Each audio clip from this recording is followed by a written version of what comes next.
Welcome to Monday's devotional.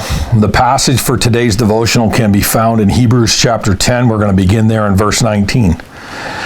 I love it when God puts all the ducks in a row, and that is what he's done with today's devotional subject matter for me. Let me explain.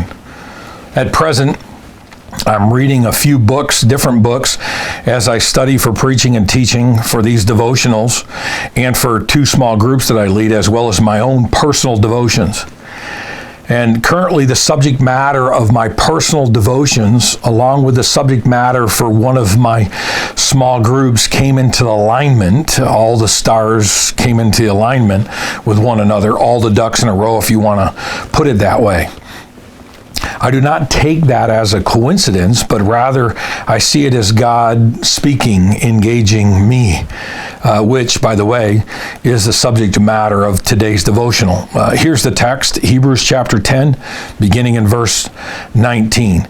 Therefore, brothers, since we have confidence to enter the holy places by the blood of Jesus Christ, by the new and living way that he opened up for us through the curtain, that is, through his flesh, and since we have a great priest over the house of God, let us draw near with a true heart in full assurance of faith. There's the focus of our attention in this passage today. Let us draw near with a true heart in the full assurance of faith, with our hearts sprinkled clean from an evil conscience and our bodies washed with pure water.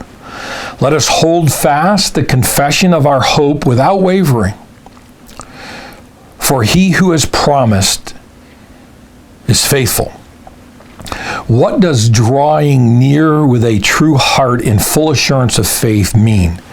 This is where my personal devotion time and my small group material overlapped.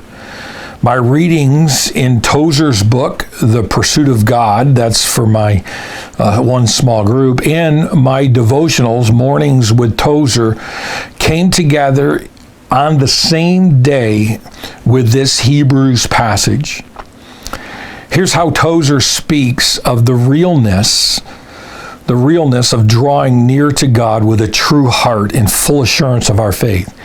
He likens our drawing near to God and knowing him just like we know the reality of this world through our five senses. He wrote this in The Pursuit of God. What can all this mean except that we have in our hearts organs by means of which we can know God as certainly as we know material things through our familiar five senses. That's how well we could know God. He's put it in us, in our organs, the organ of our heart.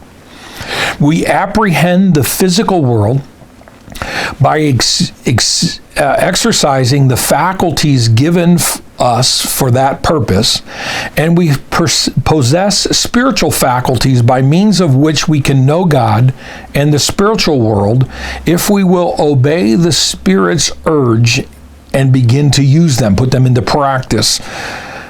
Tozer's point here is that just as we confidently know and trust the physical world because we experience it through our five senses, the sense of touch, sight, hearing, smelling, and tasting, we can know God with the same confidence because he has put that within us, in the organ of our heart, basically.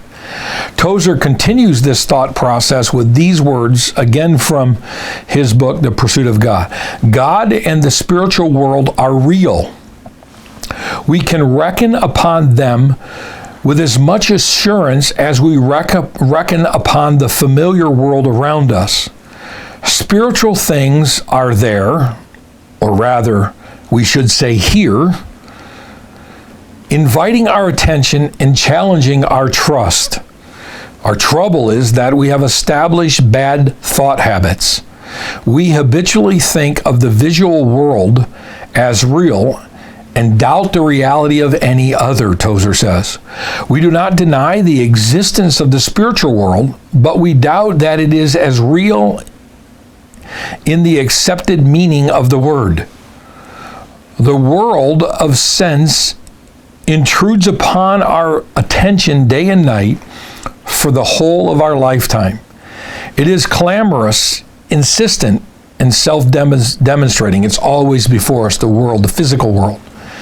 It does not appeal to our faith. It is here, assaulting our five senses, demanding to be accepted as real and final. But sin has so clouded the lenses of our heart that we cannot see the other reality, the city of God, shining around us. The world of sense triumphs. The visible becomes the enemy of the invisible, the temporal of the eternal. That is the curse inherited by every member of Adam's tragic race. That's what Tozer writes. God is challenging me to see the city of God as real as I see the world that I can touch and see and hear and smell and taste. That is the definition of drawing near to God with a true heart in full assurance of our faith. That's the definition of that statement here in Hebrews. May the city of God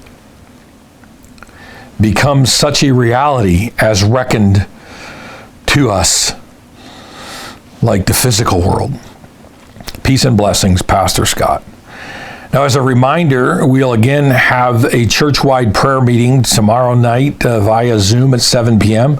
It's a family prayer event. The whole family's invited if you'd like to come together for that. We've asked students to give us prayer requests, and we will be praying over those prayer requests tomorrow night at 7 p.m. Thanks for watching these devotional videos. If you would like to see more like it, please make sure you click the subscribe button and you won't miss further devotionals or messages. If you like the video, be sure to click like and follow us on Facebook. Again, peace and blessings, Pastor Scott.